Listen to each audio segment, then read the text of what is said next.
everyone! So today's video is going to be this month's book club video, and the theme for this month was adventure. The book I decided to read was The Name of the Wind by Patrick Rothfuss. The Name of the Wind is about a boy named Kvothe, and the book is written like it's Kvothe telling his story to a chronicler, and he's telling all about his past and how he became a legend and a hero. I would say that The Name of the Wind is probably the best book that I've read since Brandon Sanderson's Stormlight Archives and Robin Hobb's The Farseer trilogy, and that's about probably the highest praise I can give a book. One of the things that makes The Name of the Wind so good is Kvothe's character. He's just so clever. Everything he does and says is just so smart, and you love his character.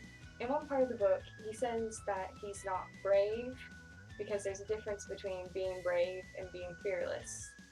And Kvothe is a fearless character, and that makes you love him all the more because he doesn't take anything from anyone. I also love the way it's written. It's him as an adult telling the story of his childhood and how he became a hero.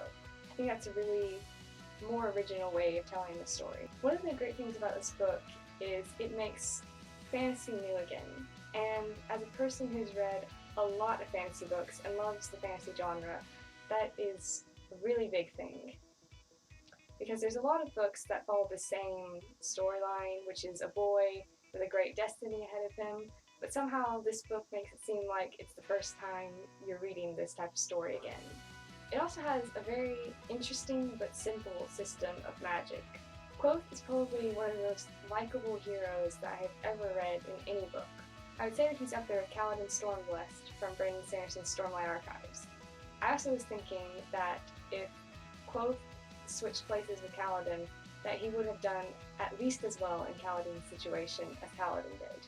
Since the book is being told from the present, as Kvothe telling his story to the chronicler, you keep getting hints of really bad things to come. Even though the first book was quite bright, you know that things are going to get a lot worse later on.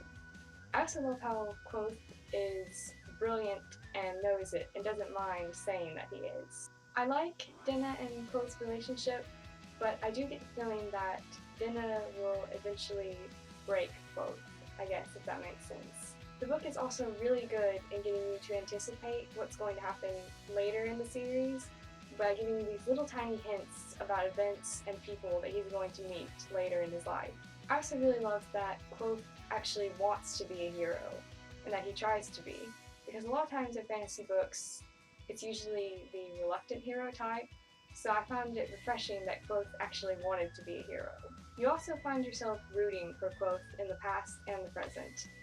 In the present, you want him to find himself again, and you really hope that he eventually does. I would say this is a funny book.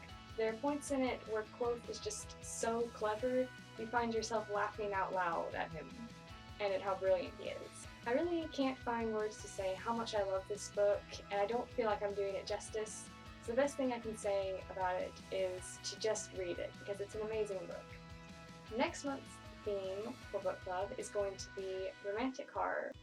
So if you like this video, give me a thumbs up, comment with anything that you read or any suggestions that you have, and subscribe if you want to see more. You can also follow me on Twitter, and I'll put the link down below. Bye!